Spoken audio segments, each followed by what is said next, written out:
நமசூர்யாய சோமாய மங்களாய புதாயச குரு சுக்ர சனிபியச ராகவே கேதுவே நமக. கடவுளருள் YouTube channel நேயர்கள் அனைவருக்கும் அன்பான வணக்கம்.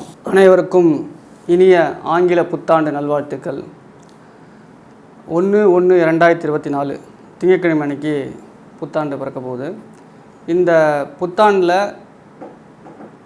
நமக்கு பொதுவாக எப்படி இந்த புத்தாண்டு இருக்கும் அப்படின்னு சொல்லி கேட்டிங்கன்னா, இந்த புத்தாண்டை பொறுத்த வரைக்கும் பொருளாதார ரீதியாக ஒரு நல்ல முன்னேற்றத்தை, உலக அளவில் பொருளாதார மாற்றங்கள் வரக்கூடிய காலகட்டம். மே மாதத்திற்கு பிறகு ஒரு முக்கியமான பொருளாதார ஏற்றத்தை மாற்றத்தை இந்த உலகமே சந்திக்க போகுதுன்னு சொன்னால் கண்டிப்பாக அதில் மாற்றுக்கருத்து இருக்காது. அதே மாதிரி மருத்துவத்துறையில் மிகப்பெரிய ஒரு புரட்சி நடக்க இருக்கிறது. குறிப்பாக இந்த ஆர்டிஃபிஷியல் இன்டெலிஜென்ஸு, இந்த மாடர்ன் டெக்னாலஜிஸ். ஏன்னா மீனத்தில் ராகு இருக்கார். அப்போது மாடர்ன் ட்ரீட்மெண்ட்டுக்கு ஒரு மைல்கல்லாக இந்த காலகட்டத்தில், இந்த ஒரு வருட காலகட்டம் ஏதாவது ஒரு முக்கியமான நிகழ்வு, முன்னேற்றம் மருத்துவ ரீதியாக நடக்கிறதுக்கான வாய்ப்பு இருக்குது. குறிப்பாக கேன்சருக்கான ட்ரீட்மெண்ட், கேன்சர் ட்ரீட்மெண்ட்டுக்கான ஒரு தீர்வு, ஒரு மருத்துவம் அப்படிங்கிறது இந்த வருடம் கண்டுபிடிப்பாங்க. ஆராய்ச்சிகள், நிறைய ஆராய்ச்சிகள், எஸ்பெஷலி இந்த வைரஸ் சம்மந்தப்பட்ட ஆராய்ச்சிகள்லாம் புதுசாக வரக்கூடிய நோய்கள் எந்த மாதிரியான தாக்கத்தை கொடுக்கும், அதுக்கு என்ன சொல்யூஷன் அப்படிங்கிறதெல்லாம் இந்த வருடம் ஆராய்ச்சியாளர்கள் கண்டுபிடிப்பாங்க. அதேபோல் ஆன்மீகவாதிகளுக்கு சற்றே கடுமையான காலகட்டம். மே மாதம் வரைக்கும் கொஞ்சம் அவர்களுக்கான அவமான குறைவுகள் இதெல்லாம் ஏற்படுறதுக்கான வாய்ப்பு இருக்குது. பெண்களை பொறுத்த வரைக்கும் கவனமாக இருக்க வேண்டிய காலகட்டம். பெண்கள் தேவையில்லாத பிரச்சனைகளை சந்திக்கிறதுக்கான வாய்ப்புகள் இருக்குது.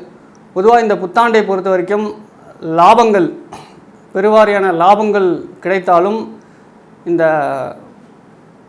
அதிகப்படியான விரயங்களும் இருக்கிறதுக்கான, ஏன்னா மீன ராசியில் ராகு சஞ்சரிக்கிறார் இந்த வருடம் முழுதும். அப்போ விரயங்கள், தேவையில்லாத மனக்குழப்பங்கள், சஞ்சலங்கள், விரயங்கள், நீர்நிலைகள்லாம் மிகுதியாக நிரம்பி வடிகிறதுக்கான வாய்ப்புகள் இந்த காலகட்டத்தில், இந்த ஒரு வருடம் நல்ல மழைகள்லாம் இருக்கிறதுக்கான வாய்ப்பு கண்டிப்பாக இருக்குது. ஏன்னா சனி பகவான் கும்பத்தில் இருக்கார். இப்போது கும்பத்திலேருந்து மீனத்துக்கு வரப்போகிறார். அங்கே ஏற்கனவே மீனத்தில் ராகு சஞ்சரிக்கிறார். இப்போ சனி ராகு சேர்க்கை, நீர் கிரகங்கள், அதுவும் மோட்ச ராசி மீனம் அப்படிங்கும்போது நல்லா மழை பெஞ்சு நீர்நிலைகள்லாம் நிரம்பி நல்ல ஒரு விவசாயம் செய்யும் பெருமக்களுக்கு நல்ல ஒரு மாற்றத்தை தரக்கூடிய காலகட்டம். தை மாதத்துக்கு அப்புறம் அருமையாக இருக்கும். விவசாயிகள்லாம் மகிழ்ச்சி வெள்ளத்தில் திளைப்பர், அது மாதிரியான ஒரு நிலை.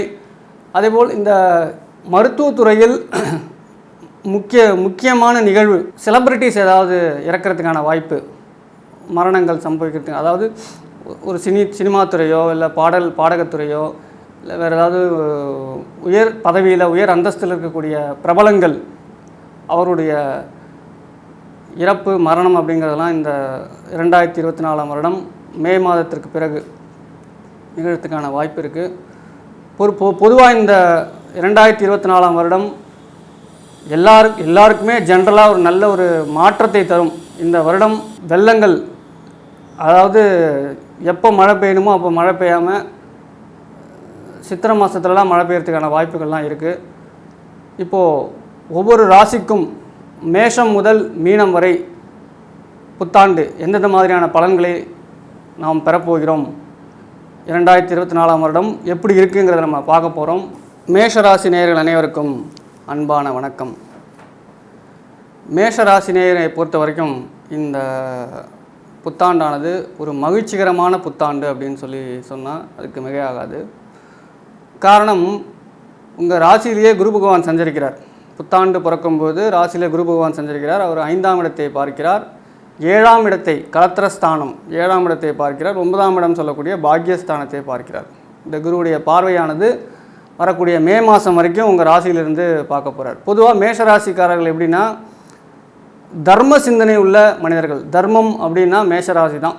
மேஷராசி மக்கள், மேஷ லக்னம், மேஷராசிலாம் தர்ம சிந்தனை, அதே மாதிரி புகழ், அந்தஸ்து, கௌரவம் இதெல்லாம் எதிர்பார்க்கக்கூடிய நபர்கள். இதையெல்லாம் எதிர்பார்த்து புகழுக்கு சில சமயத்தில் மயங்கிற மாதிரியான மனநிலை. நம்மளை புகழ்ச்சியாக ஒருத்தர் யாராவது பேசுகிறாங்க அப்படின்னா அவங்களுக்கு கையில் இருக்கிறது, இப்போ மன்னர்கள்லாம் அந்த காலத்தில் வந்து புகழ்ந்து பேசும்போது கையில் இருக்கிறத தூக்கி கொடுத்துருவாங்க இல்லையா, ஒரு மாலை இல்லை பொற்காசு, அந்த மாதிரியான ஒரு தர்ம சிந்தனை, கண்ணை மூடிட்டு தர்மம் செய்யக்கூடிய மனப்பக்குவம் மேஷராசிக்காரர்களுக்கு உண்டு. கௌரவம், அந்தஸ்து, பதவி உயர்வு, நிர்வாகத்திறன் படைத்த மனிதர்கள். மேஷராசிங்கிறது காலபுருஷத்துக்கு 1ஆம் இடம். அதாவது நெருப்பு ராசி, ஃபயர் மாதிரி இருப்பாங்க, எப்போதுமே படபடப்பாக இருப்பாங்க, ஃபயர் மாதிரி இருப்பாங்க, ஒரு சுறுசுறுப்பாக இருப்பாங்க, ஆக்டிவான. ஏன்னா ராசி அதிபதி செவ்வாய், ராசி அதிபதி செவ்வாய்ங்கும்போது மன உறுதி, போராட்டம், சில சமயங்களில் பிடிவாதங்கள், தேவையற்ற பிடிவாதங்கள், தேவையான பிடிவாதங்கள், ஆம்பிஷியஸ், குறிக்கோளை நோக்கி பயணிக்கக்கூடிய நபர்கள் அப்படின்னா மேஷராசிக்காரர்கள் தான்.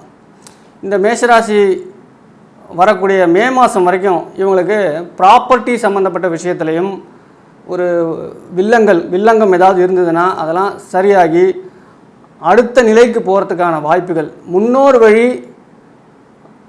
பொருளாதாரம், முன்னோர் வழி ஏதாவது ஒரு சொத்து பத்துக்கள் வர வேண்டியிருந்ததுன்னா அதெல்லாம் வரத்துக்கான காலகட்டம். அதே மாதிரி குலதெய்வ வழிபாடுங்கிறதுக்கு ரொம்ப நாளாக பிளான் பண்ணிகிட்டு இருப்பீங்க, அதில் தட்டி போகிறதுக்கான வாய்ப்பு, அதெல்லாம் இந்த காலகட்டத்தில் நீங்கள் முயற்சி எடுக்கும்போது, ஏன்னா குரு பகவானுடைய பார்வை, குரு பார்க்க கோடி நன்மை, அந்த குருவுடைய பார்வையானது உங்களுடைய பூர்வ புண்ணிய ஸ்தானம் அப்படின்னு சொல்லக்கூடிய 5ஆம் இடத்துக்கு. அப்போது இது சார்ந்த விஷயங்கள் எல்லாமே புத்திர பாக்கியம், புத்திர சந்தானத்துக்காக ஏங்கி கொண்டிருந்த தம்பதியினர் இந்த காலகட்டத்தில் அதற்கான சரியான மருத்துவ ட்ரீட்மெண்ட்லாம் எடுக்கிற பட்சத்தில் புத்திர பாக்கியம் கண்டிப்பாக கிடைக்கும்.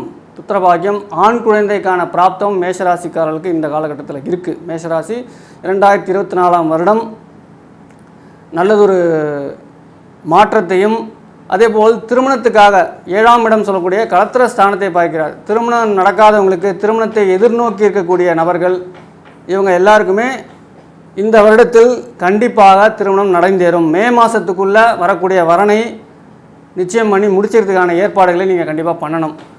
எதிர்பாராத நட்புகள் மூலம் ஆதாயம் இந்த வருஷம் கிடைக்கும். நட்புகள், ஆதாயம், அவர்கள் மூலம் அனுகூலம், வருமானங்கள், நட்பு, அதாவது நண்பர்களை கண்டிப்பாக நீங்கள் கவனிக்கிறீங்களோ இல்லையோ, துரோகிகளை உங்கள் கண் பார்வையிலே நீங்கள் வச்சுக்கணும். யார் நமக்கு துரோகம் செய்யக்கூடிய நபர்கள் இருக்காங்க அப்படின்னா, இந்த 7ஆம் பார்வை, 7ஆம் இடத்துக்கு குருவுடைய 7ஆம் பார்வை உங்களுடைய 7ஆம் இடத்துக்கு கிடைக்கிறதுனால நட்புகள் மூலம் கிடைக்கக்கூடிய ஆதாயங்களை விட எதிரிகள் மூலம் கிடைக்கக்கூடிய தொல்லைகள் மிகுதியாக இருக்கிறதுக்கான வாய்ப்புகள் இருக்குது. அதே மாதிரி 9ஆம் இடத்துன்னு சொல்லக்கூடிய உங்களுடைய பாக்கியஸ்தானத்தையும் பார்க்கிறார். அப்போது அங்கே தான் உங்களுடைய லக்னாதிபதி செவ்வாய் இருக்கார், தனுசுல செவ்வாய் இருக்கார். அப்போது நெடுந்தூர பயணங்கள் அப்படிங்கிறது உங்கள் தொழில் ரீதியாக இப்போது மே மாதம் வரைக்கும் நீங்கள் போடக்கூடிய அடித்தளம் அப்படிங்கிறது மே மாதத்துக்கு அப்புறமா உங்களுடைய 10ஆம் இடத்தை குரு பகவான் பார்க்கும்போது தொழில் ரீதியாக நெடுந்தூர பயணத்தை மேற்கொள்ள வேண்டிய காலகட்டம். அதற்கான முயற்சிகள் ஏதாவது தடைபட்டிருந்ததுன்னா அதை சரி செஞ்சு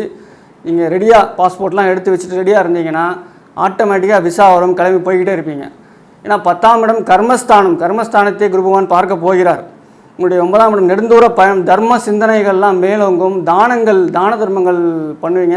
முக்கியமான ஒரு புகழ் உங்களுக்கு காத்துக்கிட்டு இருக்குன்னு சொல்லணும் இந்த காலகட்டத்தில். அதே மாதிரி தந்தையுடன் இணக்கமான சூழ்நிலையை நீங்கள் கொண்டு போகணும். தந்தையுடன் மிஸ் அண்டர்ஸ்டாண்டிங், கருத்து வேறுபாடுகள்லாம் இருந்ததுன்னா நீங்கள் கொஞ்சம் அதை ஒதுக்கி வைக்கணும்.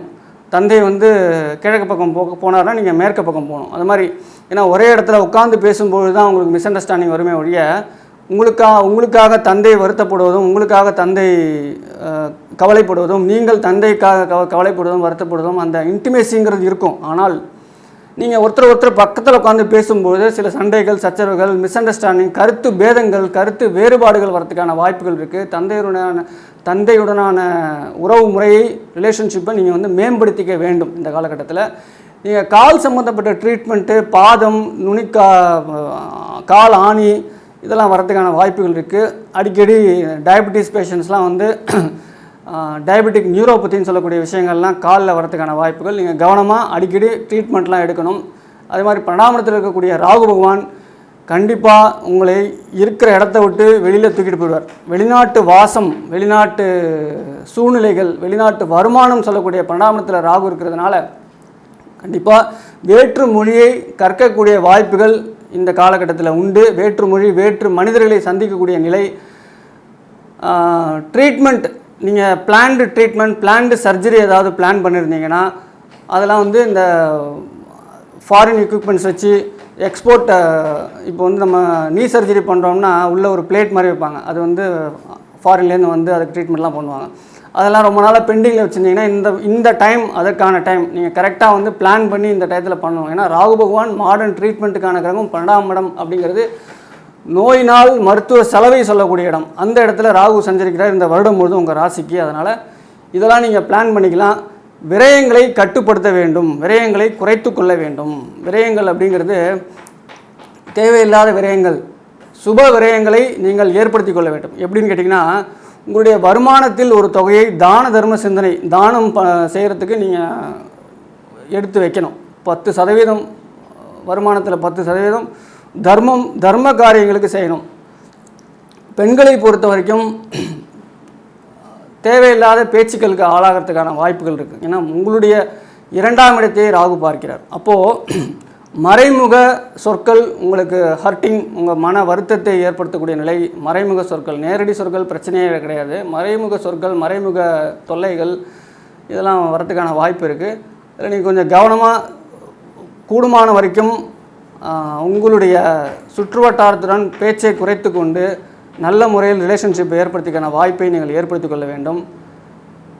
மேஷராசியை பொறுத்த வரைக்கும் நீங்கள் செய்ய வேண்டிய பரிகாரம் என்னன்னு கேட்டிங்கன்னா, சூரிய நமஸ்காரம் காலையில் 6லேருந்து 6:15 சூரியன் உதித்து 15 நிமிடத்திற்குள்ளாக சூரிய நமஸ்காரம் செய்யணும் அவசியம். அது சிம்பிளான விஷயம், ஈஸியான விஷயம், ஆனால் எஃபெக்டிவான விஷயம். ஆதித்ய ஹிருதயம் தினசரி பாராயணம் நல்ல ஒரு பலனை கொடுக்கும். ஆதித்ய ஹிருதயம், அதே மாதிரி முருக வழிபாடு, கந்தசஷ்டி கவசம், வேல்மாறல், யார் யாருக்கெல்லாம் எதிரிகள் தொல்லை இருக்கோ அவங்களாம் வேல்மாறல் அவசியம் படிக்கணும். அதே மாதிரி ஹார்ட் ப்ராப்ளம் இருக்கிறவங்களுக்கு வேல்மாறலும் விஷ்ணு சஹஸ்ரநாமம் இந்த காலகட்டத்தில் நல்ல ஒரு பலனை கண்டிப்பாக கொடுக்கும். ஏன்னா ராசி அதிபதி செவ்வாய், உங்கள் ராசியில் குரு இருக்கார். சுவாமிமலையோ திருச்செந்தூரோ ஒரு முறையாவது சென்று வந்து தினசரி ஒரு ஜீவராசிக்கு ஏதாவது உணவு அளிக்கும் பொழுது, ஒரு கோயிலுக்கு போகிற பட்சத்தில் அந்த கோயிலில் இருக்கக்கூடிய